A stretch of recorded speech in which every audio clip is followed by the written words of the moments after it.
Hi guys. In this video, we will work on graphs of inverses and everything, kind of just an introduction to inverses.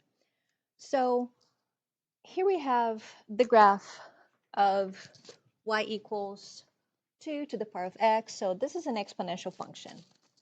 We're going to do a couple things here. We're going to fill out the table, and then we're going to graph, and then we're going to switch x and y, and then we're going to see what it is. So when you see my graph over here, when you look at my graph, you have the y equals x line right there. It's dotted, and I'm going to have that on every single graph, just as a comparison.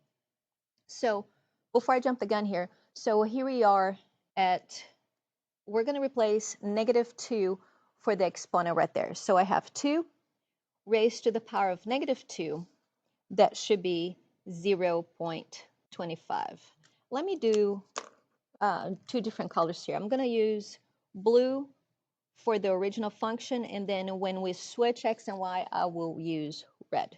So how do I know this is it? A couple things. One, I can just put this in the calculator, and then 2 to the power of x, and then when you go to the table, 2 is negative, it's 0.25, -1 is 0.5, 0, 1, and 2. And you can do it by hand too, by substituting the exponent right there, the value from the table on the exponent. So 0.5, 1, 2, and 4. So let's plot these points.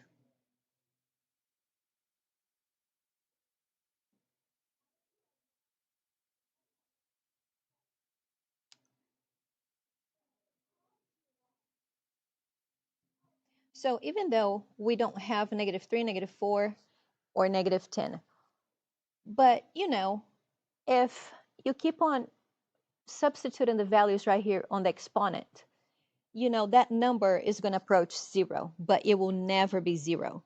So let's finish this graph right here. It shouldn't touch the x-axis, but with my thick pen over here, at least it's understandable.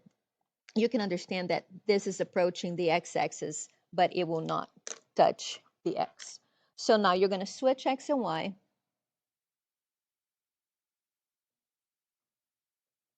Because that's part of the process to find the inverse. So my new graph will be x and y switched. So it's going to be 0.25, 0.5, 1, 2, 4, -2, -1, 0, 1, 2. And we're going to graph that.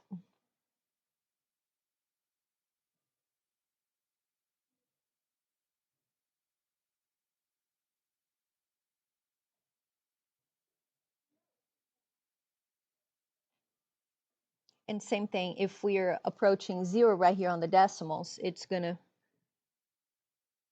approach the y-axis right there. So when we compare these two graphs, the inverse graphs, their reflection over the y equals x line, x and y are switched. So is the inverse a function? It's asking if this graph right here is a function. And the answer is yes, because it passes the vertical line test, or x does not repeat. It passes the vertical line test. Okay, for example 2, I will solve for y, so I can graph that in the y equals mx plus b form. So minus 2x on both sides, and then divide everybody by -1.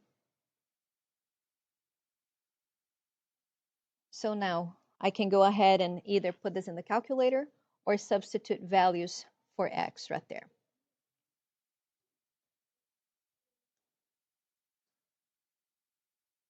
So -9, -7, -5, -3, -1. Let's plot them. You don't have to plot all of them.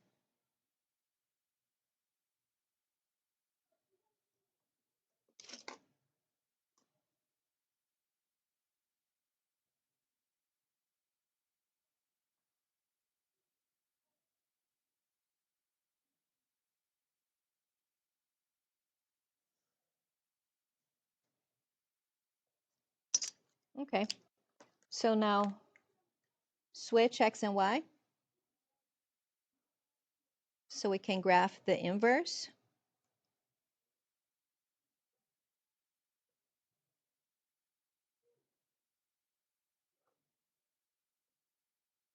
Plot them.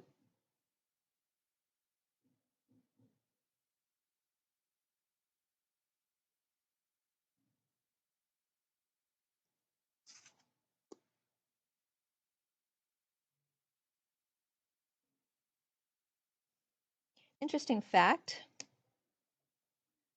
look where they intersected. Right there, the y equals x line. So that's another thing when you're looking for graphs and inverses, x and y are switched, their reflection over the y equals x line, and if they were to intersect in this case, they would definitely intersect right there at that line, at the y equals x line. Is the inverse a function? Yes. It passes the vertical line test, or x does not repeat.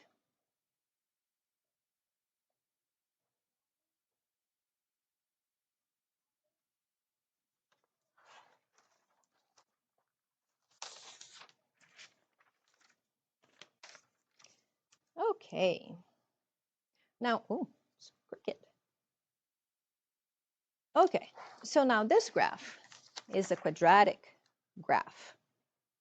So it's either going to be a smiley face or a sad face. Let's plug that in. So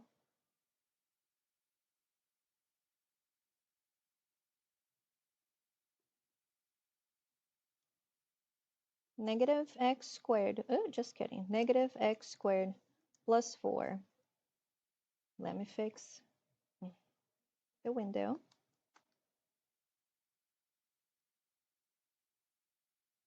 So here's our graph. So it is going to be a sad face.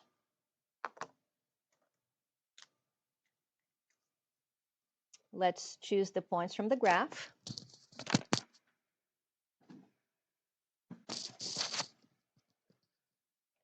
So -2,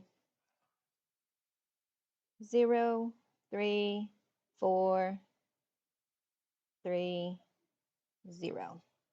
Let's plot them.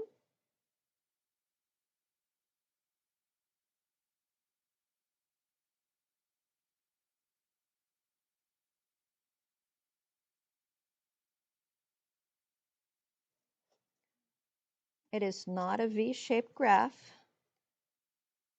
It's a U-shaped graph. This side doesn't look as even as that one. Sorry about that. So now we're going to switch X and Y.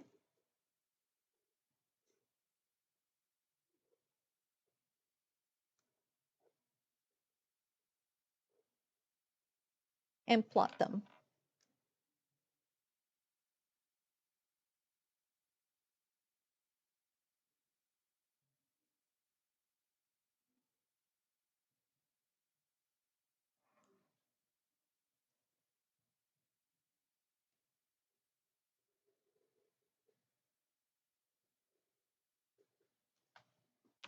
All right.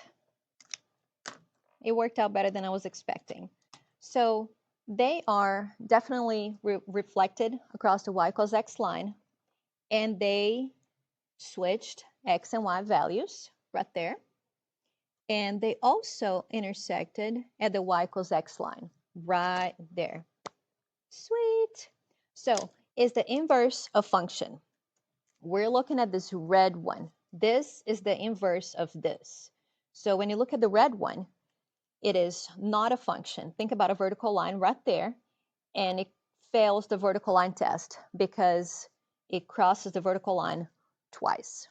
So the inverse is not a function. Inverse is not a function. It fails the vertical line test. A couple more things. Now we have points that we're going to look at and decide if we need to come up with the inverse of these points. So we know we only need to switch the values of the x and y right there. So -3, 4, -1, 2, 0, 7, 4, -1, and 10, 2. It's not asking if it's a function, but if we were looking for that, we would have to look for the x values right there. And in this case, they don't repeat. So the inverse would be a function right here, but that's not what it's asking. So a couple things just to wrap it up. So the inverse is a reflection across the y equals x line. The inverse functions intercept at the y equals x line, and x and y values are switched. Goodbye.